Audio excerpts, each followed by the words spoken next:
Hi everyone, welcome back to my channel. I know it's been a while and it's been a very difficult time for me. The last time I shared my video was like a few months ago. I'm happy to be back.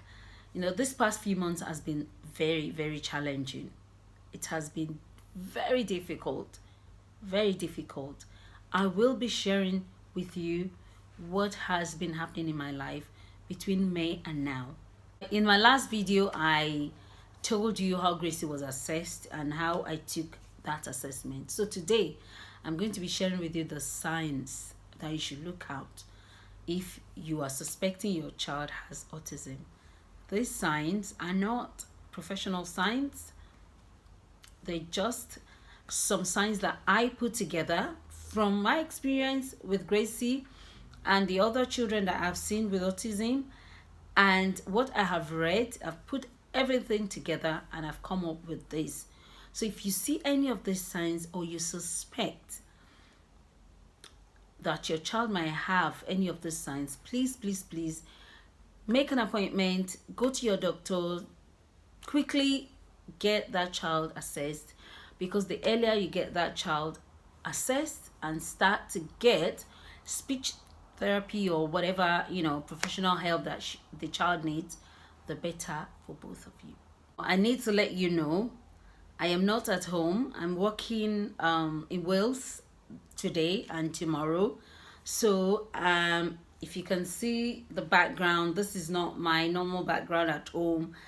This is a hotel room, and I just thought it is an opportunity for me to quickly do this video. It's peaceful, it's quiet. Let me just do it. So I'm not going to keep you. Let's just get into today's video. I have been sharing my journey as a mother with an autistic daughter. I've been able to put them together with my own experience, my personal experience of what my daughter has displayed, who has autism, and also from the other signs that I have seen in other children, maybe that she went to school with or that I know are autistic, and also with some other things that I had been able to read. So my experience and other ones and the ones I've read, I've put them together and I've come up with these signs. I'm not an expert, like I said. So this is just going to give you an idea of signs of autism, and if you see any of the signs in your child or children, I think you should go to the doctor or your GP to ask for an assessment. There are two common behaviors in an autistic child, and that is, one, they find it difficult to communicate. So difficulties with the social communication and interaction, and they may find it very hard to join other children in playing or socializing with other children. They like to be on their own. And also another sign is delayed speech. Most of them have that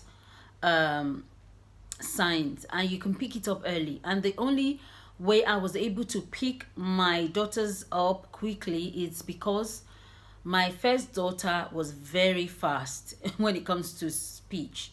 She started speaking before she was 2. At the age of 2, she was interacting easily, understanding and interacting, and she was able to understand lots of sentences at 2.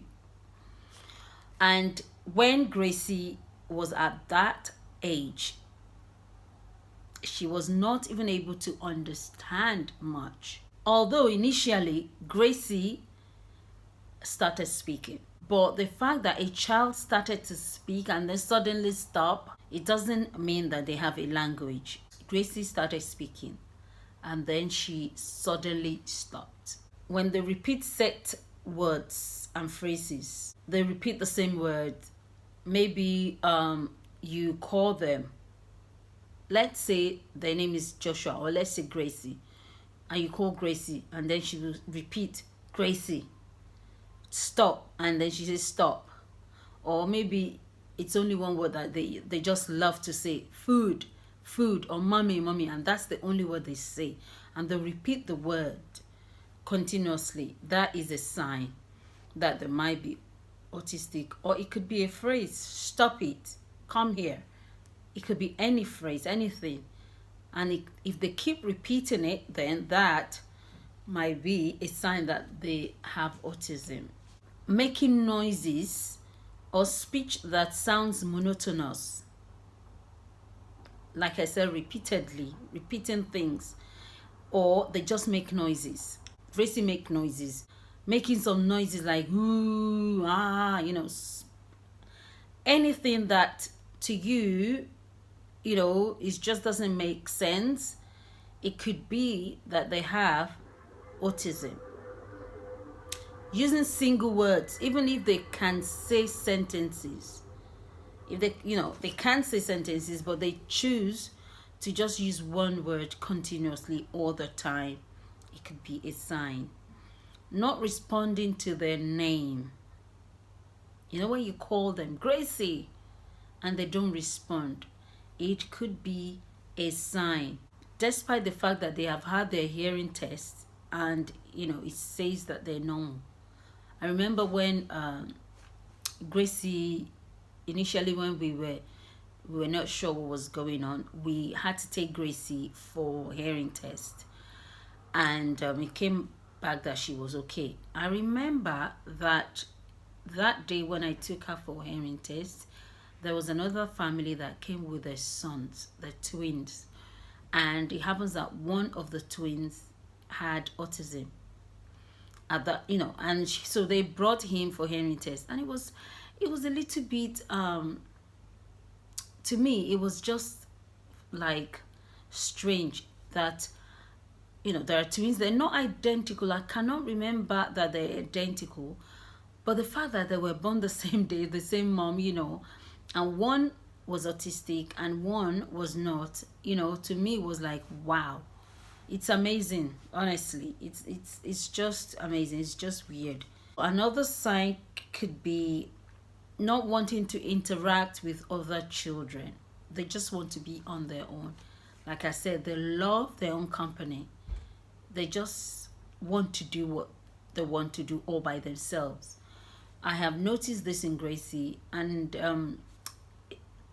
growing up, Gracie was sufficient on her own. She wouldn't, care less if anyone plays with her or not.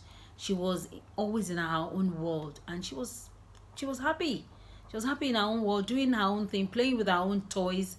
Just by herself, she was happy. So that is another sign. If you see that in your child, they might, possibly have autism. And also, if they avoid eye contact. If your child tries to avoid eye contact, honestly, that is a big sign. They don't have eye contact. They're always trying to avoid looking into your eyes. And Gracie growing up, I remember the teachers and the professionals always tell me, when you want to speak to her and you want her to understand, if you want to give them instruction or you want to speak to them, you have to ensure they keep eye contact. That will help them to understand and to be able to follow your instructions. And also, when you want to give them instructions, don't give them anything long. Just give them a short instruction or short sentence, and just go ahead with it. But ensure that they are looking into your eyes, because when they look straight into your eyes, that is when they are connected, and that's when they understand. They don't like doing that. Also, they are sensitive to loud noise. They're very sensitive to loud noise. At my church, we are not, we don't beat drums, and it's not a noisy church. But when I take her, and sometimes though, when the church when they suddenly press the organ and it's so loud, she runs out of the church. And when we go to parties and it's the noise, it's so noisy and it's just, Gracie can't take it. I remember Gracie will get up and she will run out of the venue. She does not like noise. She doesn't like loud noise or loud music. And also, she doesn't like crowd where there are lots of people, she feels uncomfortable, and all she does is she just runs out. And she's very sensitive to smells, you know. I remember when Gracie was growing up, she would always smell something, anything, fabrics, clothes, anything. She would smell it before, even food, she will smell it before she puts it in her mouth. So they're very sensitive with smell. And also, one thing I've noticed in Grace is feeling. Before she wears anything, she would feel it. If the fabric is coarse, she doesn't want it. She likes some really soft silk, soft, smooth fabrics. That is what Gracie would wear. She doesn't wear jeans. She doesn't like it's too coarse. She doesn't like anything curtains. It just has to be some smooth and soft, fabrics. And also some colors. She's very sensitive to some colors. Gracie doesn't like when the things are bright. She would just, I don't want that. She wants something that is a bit subtle, not too dark. She doesn't like dark colors. She wears, her black trousers, leggings, and everything. But if it's too bright, it's too much for her eyes, and she would push it away. She push it away. And like I said, very sensitive to light. When the light is too bright, she doesn't like it. And if you see your child is very sensitive to light, that is a sign that he or she might have autism. Another one is having a repetitive movements. Gracie does that, when she's in the car. She likes to move, she flapping their hands, moving, when she's excited, that is a sign that that child might have autism. It rocks, back and forth, flicking their fingers, like, ooh, ooh, sometimes they do that. Gracie does all of this. That could be a sign that your child has autism. These are the signs that I am able to collate to share with you, and to let you know that if your child has autism, or if you suspect that there's something wrong with your child, I think you should take that child to your doctors and ask for that child to be assessed. In my last video, I shared with you how I reacted to Gracie being assessed with autism, and how I took it. I don't know, I shared with you how my husband took it as well, and how it affected me.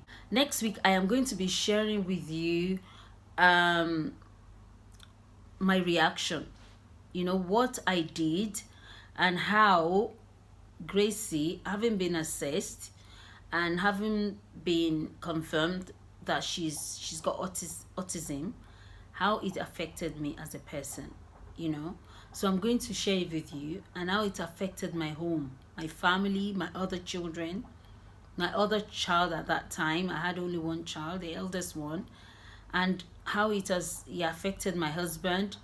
I will be sharing that with you. Also, I said in my last video that, in my own opinion, men, they cannot cope with special need. Well, most men, let me say most men, because some men can. I'm going to invite my friend that has special needs, 2 special needs children, and and how she has been coping. Her husband has just been amazing, so supportive.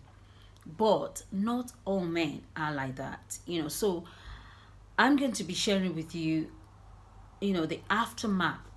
Is that what? Yes, the aftermath of Gracie's assessment, and the effect of it, not only on me, but on my husband, and on my home, and my family, and my marriage, and everything. I shall be sharing that with you. However, before then, I will advise you, if you see any of these signs in your child, please do not wait for anything. Just go ahead and book an appointment with your doctor, and get them assessed, and get help as early as possible. possible.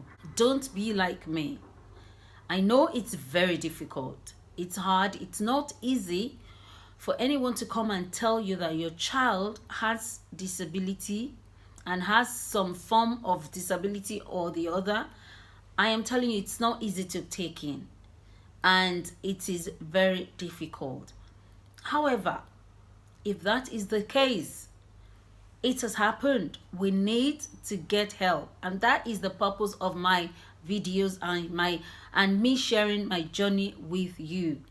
For you not to do some things that I did, not to take some steps that I took. It is good for you to get help for that child on time. The earlier, the better for both of you. It can be difficult, but it is possible for you. So I'm going to stop here now. Please, please, please, please, if your child has been assessed, share your experience with us.